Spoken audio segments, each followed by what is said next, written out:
Guys একদিন orange টেবিকে তার গাধাকে নিয়ে পেট্রোল পাম্পে গেল এবং তাকে অনেক পেট্রোল খাওয়ালো এবং পেট্রোল খাওয়ানোর পরে গাধাটি খুব জোরে দৌড়াতে লাগলো। তার স্পিড আগের থেকে অনেক গুণে বেড়ে গেল।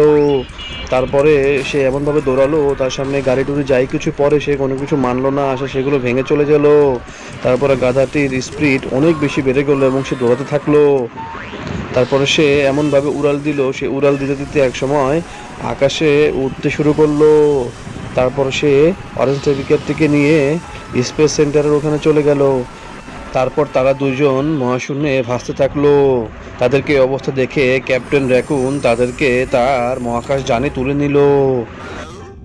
তারপর মহাকাশ যানে উঠে তারা খুবই ক্লান্ত হয়ে গেল। তারপর তারা ছোট একটি যানে করে তারা পৃথিবীর দিকে উড়াল দিল এবং তারা একটা সময় ওই যানে করে উঠতে উঠতে এসে সে সাগরের মধ্যে পড়ে গেল।